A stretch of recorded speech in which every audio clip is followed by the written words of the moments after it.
Hello family, welcome back to my channel মৌসুমীর রান্নাঘরে সবাইকে স্বাগত। তো গাইজ, আমার তো শরীর খারাপ। আহ, আমি কিন্তু এখানে একটাও ভয়েস কাটবো না মা। আমি এখানে একটাও ভয়েস কাটবো না, হ্যাঁ? সেই হিসাবে কথা বলো সাইডে। আচ্ছা, যাই হোক গাইজ, এখানে জুন আমায় হেল্প করছে কারণ আমার শরীরটা ভীষণ খারাপ। আর মানে মারাত্মক পরিমাণে খারাপ বলতে পারো। জমের চৌকাঠ গোয়া থেকে আমি আস্তে আস্তে ফিরছি, এখনো ফিরিনি। আদৌ ফিরতে পারবো কি জানি না। যাই হোক, তো আমার সব কিছুটা এখন মনে থাকে না। আমি পড়ে গিয়েছিলাম, শুনেছি আর কি যে আমি পড়ে গিয়েছিলাম। তো তারপর থেকে আমার সবটা মনে থাকে না। তো আমি এখন আগের থেকে একটু আমি নিজেকে ঠিক মনে করছি, যার জন্য তো আমি কাজে ফিরতে চাইছি। গাইজ, তোমরা সাপোর্ট করো। আর আমি এই ইউটিউবের কাজটাকে এত ভালোবাসি। আমি যেমন আমার দুটো বাচ্চাকে পৃথিবীতে সব থেকে বেশি ভালোবাসি, আমার নিজের বাচ্চা দুটোকে। তো ঠিক সেই রকমই আমি আমার এই চ্যানেল দুটোকেও ভালোবাসি। তার কারণ চ্যানেল দুটোকেও আমি তিলে তিলে একটু একটু করে আমি আমার চ্যানেলগুলোকে বড় করেছি। হয়তো অনেক বড় নেই, হয়তো সেই হিসাবে মানে আর 5টা চ্যানেলের মতো নয়। কিন্তু যতটুকু করেছি আমি নিজের পরিশ্রমে করেছি, আর খুব যত্ন করে করেছি তৈরি। তো যাই হোক গাইস, আমরা এখন বাগনানে আছি। হ্যাঁ, আমি কবে থেকে আছি, কবে পড়েছি, কি হয়েছে আমি কিছুই জানি না, আমার কিছুই মনে পড়ে না। তবে আমি এই ভিডিওগুলো যখন দেখছি, একটা জিনিস তোমাদের বলি গাইস, কে কিভাবে ইউটিউবটা নাও আমি জানি না, তবে ইউটিউবের মাধ্যমেই কিন্তু আমার আস্তে আস্তে কিছু জিনিস মানে কিছু স্মৃতি ফিরে আসছে। তার কারণটা একটা তোমাদের বলে দিই। কারণ আমি যখন আমার পুরানো ভিডিওগুলো দেখছি, তখন আমার মনে পড়ছে আমি কে, আমি কোথায় ছিলাম, আমি কি করেছি সেগুলো। তো এই হিসাবে না, প্রত্যেকটা জিনিসে শুধু খারাপ দিকটা দেখলে হয় না, ভালো দিকটাও দেখতে হয়। আমি কি কাজ করতাম না করতাম, আর এই জায়গাটা আমি এত ভালোবেসেছি মানে শরীর খারাপের আগে। তো যার জন্য আমি এইটাকে ধরেই, এত শরীর খারাপের পরেও আমি এইটাকেই ধরে থাকতে চাই। তার কারণ আমি খুব ভালোবাসি অ্যাকচুয়ালি, মানে বোঝা যাবে না। চ্যানেল দুটো আমার কাছে আরও দুটো সন্তান। হুম। তো যাই হোক গাইস, আজকে আমাকে মেয়ে এখন হেল্প করবে। আমার হাতগুলো এখন আগের মতো নর্মাল নেই তো। তো যাই হোক গাইস, আজকে পালক পনির বানানো হবে। পালক পনিরের রেসিপি আমি ছেড়েছি আগেও আমার রান্নাঘরে, মানে মৌসুমীর রান্নাঘরে। তো আজকে আবারও দেখছি তো আমি করছি। এবার আমি জুনকে মুখে বলে দিয়েছিলাম, কারণ আমি এখন যে তোমাদের সঙ্গে কথা বলছি, এখনও কিন্তু আমি হাঁটতে পারি না। তো এমনি বসে পা ফা নাড়াতে পারি, সরতে পারি, কিন্তু আমি হাঁটতে পারি না। তো আস্তে আস্তে আশা করছি তোমরা ঠাকুরকে জানিও আমি যাতে তাড়াতাড়ি ঠিক হয়ে যাই। তো তোমাদের আশীর্বাদে নিশ্চয়ই আমি ঠিকও হয়ে যাব। যাই হোক, আর এখানে জুন আমায় হেল্প করবে। যে কদিন না আমি পুরোপুরি সুস্থ হচ্ছি, জুন আমায় হেল্প করবে।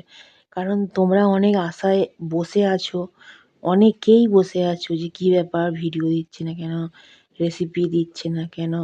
যখন কমেন্ট আসে বা অনেকে যখন গল্প করে কিরে দিচ্ছিস না কেন এই সেই, তখন আমি বুঝতে পারি যে চলো, আমার ভালোও লাগে যে চলো এত চ্যানেলের মধ্যেও আমার চ্যানেলটাও তো কেউ দেখে, এরকম একটা ভালো লাগে। যাই হোক, এই মিক্সারটা হচ্ছে আমাকে হরেকৃষ্ণ কিনে দিয়েছিল, অনেক পুরানো মিক্সার।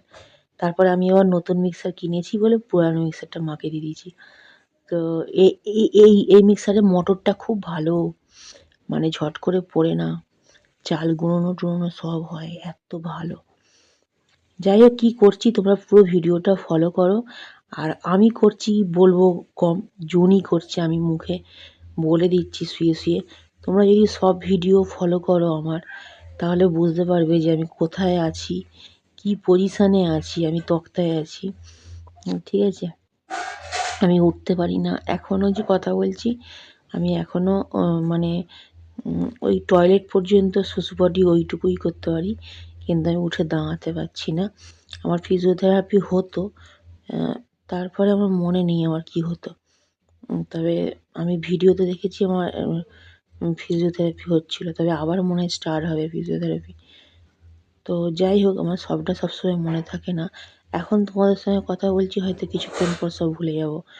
তো যাই হোক গাইস, তোমরা ঠাকুরকে জানিও, কারণ আমার ছেলে মেয়ের প্রতি আমার অনেক কর্তব্য আছে। আমি সব কর্তব্য আমার বাচ্চাদের প্রতি আমি পালন করতে চাই। তো যাই হোক, জুন কিভাবে করছে তোমরা দেখো। আর একটা জিনিস কি জানো তো, আমার ছেলে মেয়ে মোটামুটি নিজেরা নিজেদেরটা করে খেতে পারবে আর কি। সেরকম রান্নাবান্না আমার ছেলে মেয়ে দুজনেই জানে। মানে আমি শিখিয়েছি যে কখনোই যেন না খেয়ে কষ্ট না পেতে হয়, যে কে কখন করে দেবে তবে খাবি। নিজেরা নিজেদেরটা যাতে করে নিতে পারিস, অন্তত আলু ভাতে ভাত, ফ্যান ভাত, ডাল ভাত, তো সেরকমটা আমি শিখিয়ে রেখেছি। তো যাই হোক গাইস, আজকে জুন রেসিপিটা তুলছে, তোমরা দেখো। আর আমি তো এখানে অরিজিনাল ভয়েস দিইনি, তো নাহলে তোমরা বুঝতে পারতে, আমি পিছন দিকে বলে দিয়েছিলাম, আমার হালকা মনে আছে। তো যাই হোক, এইসব ব্যাপার। তো জুন প্রথমে পনিরটা ভেজে নিচ্ছে। পনির তোমরা কাঁচাও ব্যবহার করতে পারো পালক পনিরে, যদি একদম ফ্রেশ পনির পাও বা বাড়িতে হয়তো পনির বানিয়েছো। বাড়ির পনির বানানোর মতো তো আর কিছু হয় না, কিন্তু ওদের ঝামেলা বেশি। তো যাই হোক, এটা কেনা পনির, ঠিক আছে। আর প্রথমে তেলে একটু সামান্য চিনি দেওয়া হলো। তো পনিরটা আগে ভেজে নেওয়া হয়েছে, তারপর একটু তেলে চিনি দেওয়া হয়। পনিরটা ভেজে নিলেই একটু ভালো লাগে অ্যাকচুয়ালি, জানো তো। আর তারও আগে কিন্তু পালং শাকটা একটু ভাপিয়ে নেওয়া হয়েছে।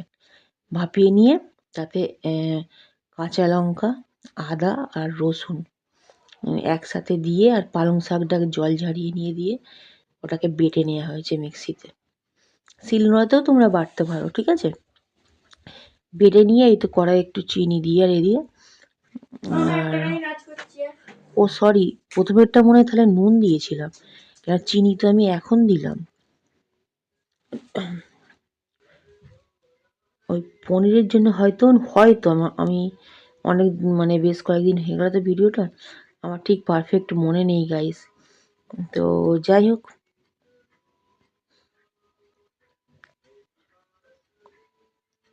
তেলে একটু চিনি দিলে কি হয় গাইস, তোমরা চিনিই দিও। আমার মনে হচ্ছে আমি ওটা চিনি দিয়েছি, তার কারণ তেলে চিনি দিলে না গাইস, গ্রেভির কালার খুব ভালো হয়, বুঝতে পারলে। আবার নুন দিলে ধরো তেলেতে ছেটকাবে না, সেই জন্যে হয়তো। তো যাই হোক, তারপরে পরিমাণ মতো নুন, ভাজা পনির, পালক পনির খুব ইজি, খুব ইজি, চটপট হয়ে যায়। তবে বেশি জল দেবে না, জলটা শুকনো করতে একটু ড্রাই হয় তো অ্যাকচুয়ালি এটা, আর শুকনো করতে তোমাদের কষ্ট হবে। এতে হলুদ একদম ইউজ করবে না। অনেকে এতে গুঁড়ো লঙ্কা ব্যবহার করে, তবে আমি বলবো কাঁচা লঙ্কা দিও। কেন যেন গ্রিন কালারটা তুমি যদি আনতে চাও, তাহলে গ্রিন জিনিসটা ব্যবহার করাই ভালো।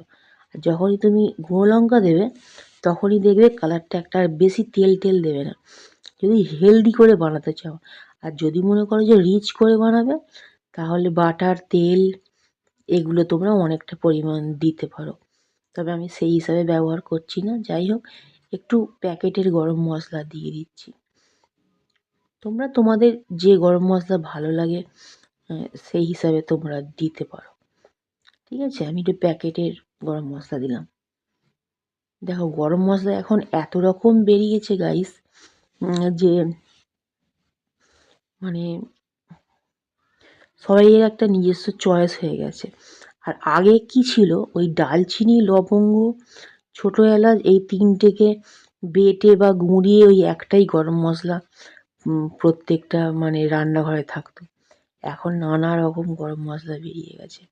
ওই জন্যে বলছি, তোমাদের পছন্দ যে গরম মশলা, সেটাই তোমরা কিন্তু এতে ব্যবহার করতে পারো, কোনো ফিক্স কিছু নেই, কিন্তু প্যাকেটের করো, ঠিক আছে। যাই হোক, এখানে জলটা শুকনো করে নেবো ভালো করে। জলটা শুকনো করে একটু ড্রাই ড্রাই হয়ে যাবে, ভালো লাগবে।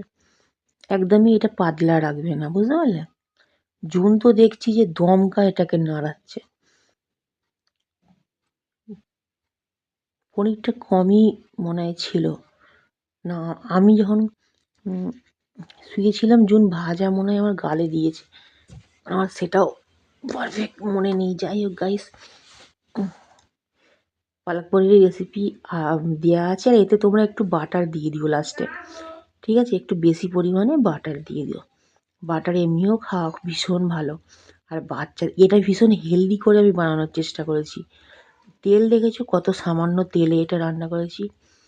তোমরা চাইলে এটাকে রিচ করতে পারো। আর কালারটা দেখো গাইস, কালারটা কিন্তু গ্রিনই আছে। একদম আমি কালারটা নষ্ট হতে দিইনি। যখনই তোমরা এতে মানে হলুদ গুঁড়ো লঙ্কা গুঁড়ো ব্যবহার করবে, তখন কিন্তু এর কালারটা চেঞ্জ হয়ে যাবে। ওই জন্য এটাকে আমি সবজি রাখার চেষ্টা করেছি, কারণ এর নামই হচ্ছে পালক পনির। পালক মিন্স পালং শাক।